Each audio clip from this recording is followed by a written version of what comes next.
नागपूर विभागीय स्पर्धेत चंद्रपूर जिल्ह्याचा खो खो मध्ये अजिंक्य विक्रम, सातारा इथं राज्यस्तरीय स्पर्धेसाठी निवड। 5 डिसेंबर वर्धा इथं झालेल्या शिक्षक विभागीय खो खो स्पर्धेत चंद्रपूर जिल्ह्यानं दणदणीत कामगिरी करत अजिंक्यपद पटकावलं आहे।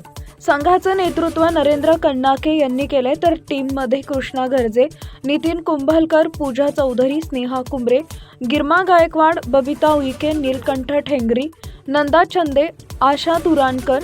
संपूर्ण स्पर्धेत अतुलनीय चपळाई, शिस्तबद्ध रणनीती आणि तगडी संघटनेच्या जोरावर चंद्रपूर संघानं प्रतिस्पर्ध्यांना एकतर्फी मात देत राज्यस्तरीय स्पर्धेसाठी आपली निवड पक्की केली। स्पर्धेतील सर्वाधिक लक्षवेधी क्षण म्हणजे नागपूर व वर्धा संघाविरुद्धचे अंतिम सामने। दोन्ही लढतींमध्ये चंद्रपूरच्या खेळाडूंनी सुरुवातीपासूनच आक्रमक खेळ करत प्रतिस्पर्ध्यांना दडपणाखाली ठेवले। पहिल्या निर्णायक सामन्यात नागपूर संघावर चंद्रपूरनं सलग झडपा घालत मोठी आघाडी घेतली। पाठलाग करणाऱ्या नागपूर खेळाडूंना चंद्रपूरच्या वेगवान चाली व हुशार रिंग बदलांसमोर टिकता आलं नाही।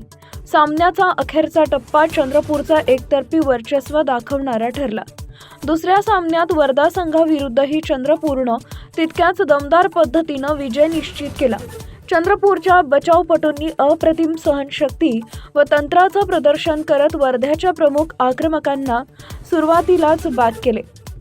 आक्रमणाच्या टप्प्यात चंद्रपूरच्या खेळाडूंनी अचूक टायमिंग आणि निरंतर वेग राखत प्रतिस्पर्धेची घडी विस्कटून टाकली। या कामगिरीबद्दल प्रशिक्षक, संघ व्यवस्थापक व खेळाडूंचे सर्वत्र अभिनंदन करण्यात येत आहे। संघाच्या यशामागे गेल्या काही महिन्यातील कठोर सराव, फिटनेस प्रशिक्षण आणि टीम वर्क हा महत्त्वाचा घटक असल्याचं प्रशिक्षकांनी सांगितलंय।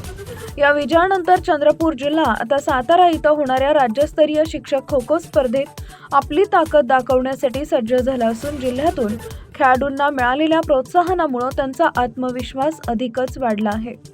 चंद्रपूर जिल्ह्याचं हे यश शिक्षक क्रीडा क्षेत्राला नवी दिशा देणारे ठरत असून संपूर्ण जिल्ह्यात या विजयाचा उत्साह साजरा केला जात आहे। आशिष कोटकर, भद्रावती वरोरा तालुका प्रतिनिधी।